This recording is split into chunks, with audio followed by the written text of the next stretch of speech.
having more fun than anybody in the room when I'm on stage, because nothing makes me happier than making other people laugh.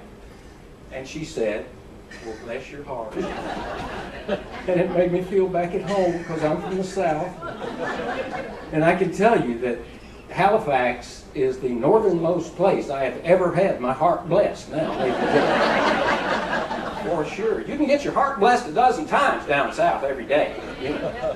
They didn't bring that coffee to you yet, honey? Well, bless your heart. I lived out in L.A. for quite a few years, and that's a no-blessing zone. Bless your heart, go to jail out there or something. It's scary, I'm telling you. But it's so great down south because you can say anything about anybody as long as you tag it with that, right? Poor thing, he ain't got the sense. God give him mud turkey, bless his heart. Ugly as a fuzzy-headed bullfrog, bless his heart. I hope they get that child some braces. She could eat watermelon through a picket fence, bless her heart. I tell you what I like about that shower, that retractable dental floss attachment.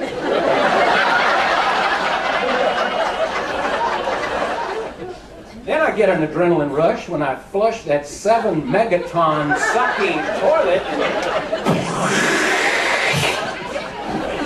I lost like 3 pair of contacts. In my room, there's actually a sign behind the toilet that says, do not flush while seated. You don't have to tell me twice. You might have heard about the poor guy that flushed while seated the other day. He beat us to Bar Harbor by 3 hours.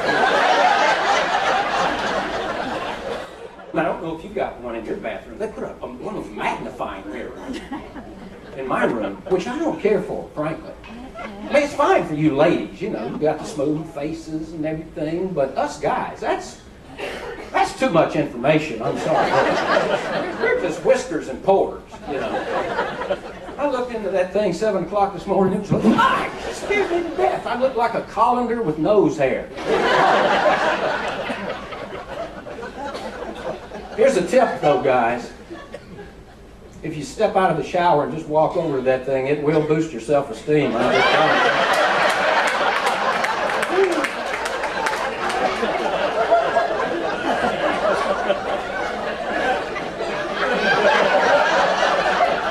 There's my Speedo. I think I'm going to hang out at the Lido deck for a little while.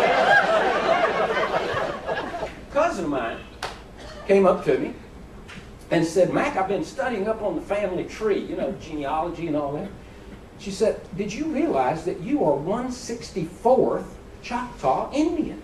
I thought, wow, that's pretty interesting. So, you know, I studied up, did a little research on the culture and the history of my people.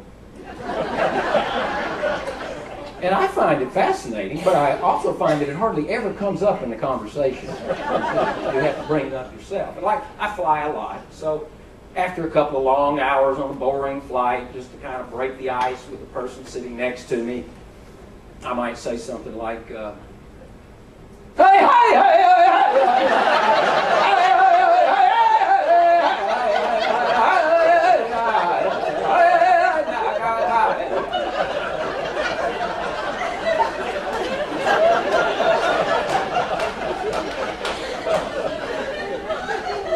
They're always real surprised. Because I don't look Choctaw. So anybody remember when a passenger side airbag was your mother-in-law?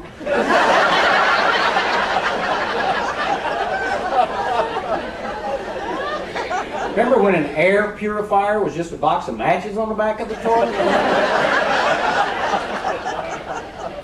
You know, when I was a kid, if you wanted to see a purple-haired woman covered with tattoos and a pierced tongue, you had to buy a ticket.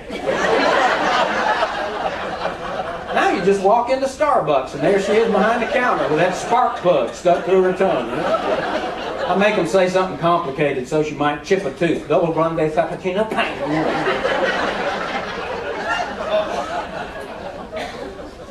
Surely some of you's old enough to remember 45 records. Remember that? Yeah. I was a kid. My parents bought me one of those little plastic record players and a record. And I listened to that thing so many times. I played it over and over until I learned my first song all the way through just by listening to that record. Oh, give me a home where the buffalo roams, and the deer and the bay, where seldom is heard a discord, a discord, a discord, a discord, and the skies are gay. Home, home, ain't where antelope